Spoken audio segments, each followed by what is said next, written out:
Welcome back to the radio. We're back behind the mic.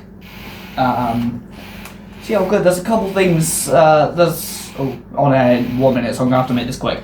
There's a new phone to phone in. That's how you phone in. Phone in if you want. Ask a question. Request a song. I don't know. Whatever you want. Anyway, I'm gonna go on in a sec. I've changed the intro a little bit, just so that the guy uploading the recordings, so he knows it isn't just a playlist, it's actually an event. So yeah, all good. Right, gonna go on air in a minute. Right then, let me cook. 15.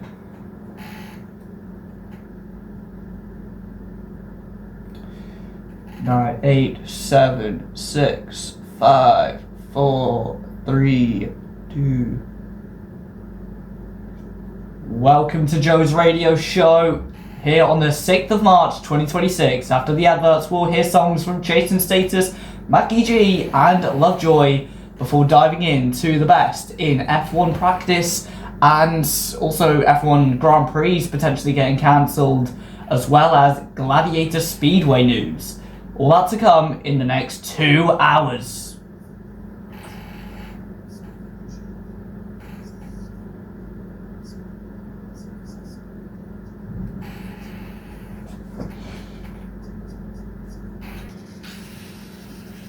Just gonna do some technical stuff which might be good to showcase. Also, 17th of April, on here,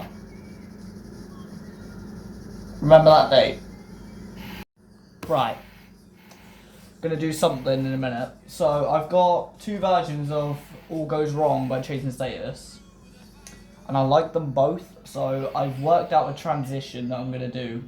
So yeah, I'm gonna film it just because it might be good to showcase, I don't know, but yeah, not too sure what's coming up in the future, but if I do need to showcase it, then it'll help. Anyway, let me lock in.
Nailed it. Oh, I nailed that. Right, let me get the instrumental for the F1 practice breakdown. Nailed that.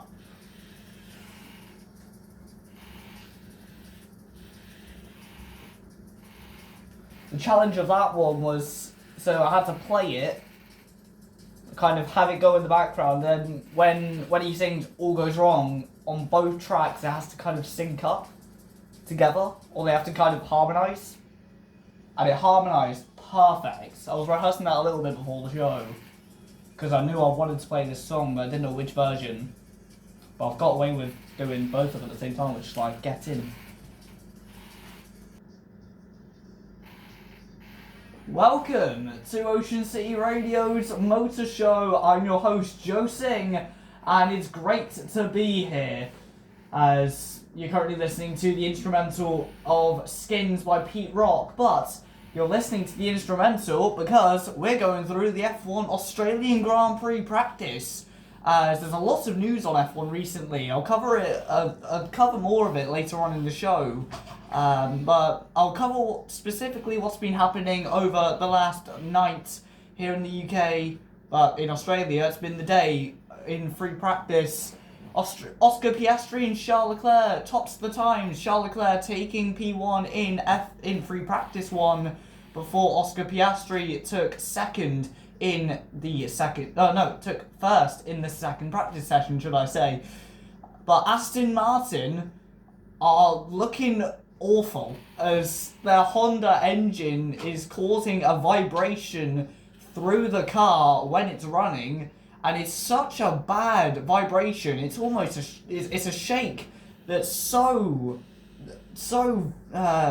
awful that it's actually causing it could cause permanent nerve damage to the hands of the drivers. Fernando Alonso, who is a 2-time champion in Formula One, raced in the sport since 2004, 2003 even. He's saying that he can't do them more than 25 laps in this car without risking breaking his hands. Lance Stroll, who has had a bit of a reputation for breaking his hands, in 2023 he had an injury falling off his cycling bike where he broke his wrists, and then last year in the Spanish Grand Prix it was reported that he was upset after Q2 and hurt his hands in some sort of incident then. So Stroll saying he can only do 15 laps, which is in some way understandable given the amount of history he's had with hurting his hands and wrists. But Aston Martin, we've only just got the 22 car grid, but it looks like we'll go back to 20, and not because of Cadillac, because of Aston Martin and these issues with Honda, which is so odd because Aston Martin saying that the car is perfect, it's the engine that's the issue, which is odd because Honda obviously won 4 of the last 5 F1 championships with Max Verstappen and Red Bull, but with Aston Martin, they can't seem to get a stronghold of this championship, which is very odd. One thing I do have to say though is Mercedes are looking consistent, so are Red Bull, and McLaren, although they were fastest in the second practice session, in the first practice session they had gearbox issues, and Ferrari in the second practice session they also had issues. Looked like they were struggling under braking as the car kept going. As you saw Hamilton go deep into turn 3, as well as Charles Leclerc go deep into turn 3 and turn 1 as well at one point. So it looks like they're a little bit less confident under braking. Maybe they've gone a bit too far forward on what's known as the brake bias and put the brakes force into the front tyres, which isn't working around Australia. So maybe they're going to have to work through the setup tomorrow morning. Also, Haas looking pretty good in the midfield. Williams, there's been a couple reliability issues. Sergio Perez in the Cadillac had issues in the second practice session. Colapinto and Albon also broke down in the second practice session, as well as obviously Aston Martin, as we said earlier, only able to do about just over 20 laps in total in the practice session, which sounds amazing. But considering that the Grand Prix is how many laps? 58 laps long. I don't think they're gonna be able to do the whole race, which is quite incredible, almost unprecedented in modern F1. I think to look to a time where the teams dropped off the grid in such a peculiar circumstance like this, we'd have to look back to the 1980s with teams like Forsyth and Andrea Moda and things like that, who were struggling so much with their car, or Life F1 as well, who are really struggling with their package in the 1990s. So incredible stuff. The starts as well are going to look a bit mad. Also, George Russell having his front wing taken off, or rather taking off his own front wing by crashing into Arvid Lindblad, should I say, in the pit lane, and breaking his front wing, which George, he was a bit clumsy by Russell, I must say so myself. If he's going to be the champion at the end of the year, he needs to not be that clumsy, I have to say. Maybe he's getting it out of his system, I'm not too sure, but He just came out the pit lane, and Arvid Lindblad had already come out the pit lane and was going down it, and Russell kind of just came out in front of him. And yeah, wasn't the smartest thing I've ever seen him do. But Lando Norris saying that Lando Norris is tipped to be the champion by George Russell. Russell saying that the Mercedes is good, but probably not good enough to compete with the McLaren. So that will be something good. Also, there's some more F1 news that I'll cover later about the Middle Eastern races, because it doesn't just affect F1, it affects many sports, such as the World Endurance Championship, which, for those who don't know, is the Le Mans series for the entire world. And it might even affect the Asian Le Mans series as well, potentially. So, but I'll have to have a look at that in more detail later on in the show. Catch me at 1:30 to cover all of that. So I'm going to do a little bit more research before I give you the information. But at 1 o'clock, I'm going to give you the information, or at around 1 o'clock, should I say. I'm going to give you all the information on the Gladiator Speedway, who are back on the 4th of April to take on the Poole Pirates to open the season at the Coliseum for the BSN League. So let's see who will win in that one. That was okay. I think I did twist my tongue a couple times, which I'm a little bit like, didn't want to do that. But it was alright. It was alright. I think the Lindblads, I just rescued that. There were some other, I'm trying to think of other moments. There were other moments that I did struggle on though, and start on. I'll watch them back later. Yeah. All good. Right, let me get the news on the Middle Eastern races.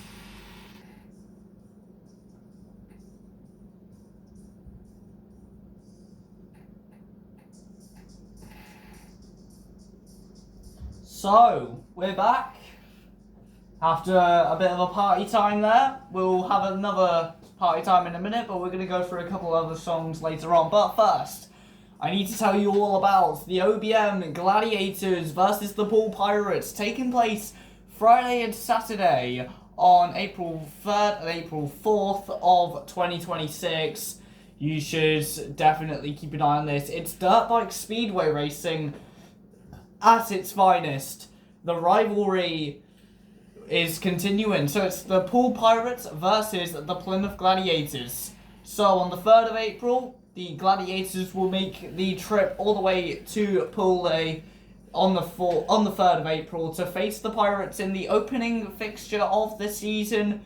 Then just 24 hours later, the rivalry will resume as the Poole Pirates follow the Gladiators back home to the Coliseum Stadium on Saturday, the 4th of April, to open the season for the track at the Coliseum and open the season for the BSN series.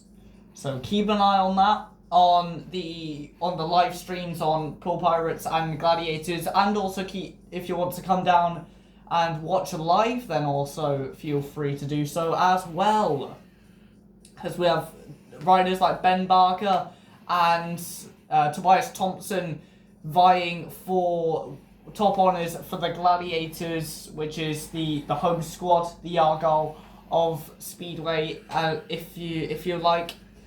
And then they're going up against the Pirates, who have had some Gladiators move over from one side to another, and vice versa. So yeah, it's going to be incredible racing on the ovals on the April weekend. Keep an eye on it, as I should be doing media duties there as well, commentating, filming, and all the rest of it as well. So yeah, it's great to be a part of the Gladiators team in the media side, and hopefully you'll be able to hear my voice on there for most of the season.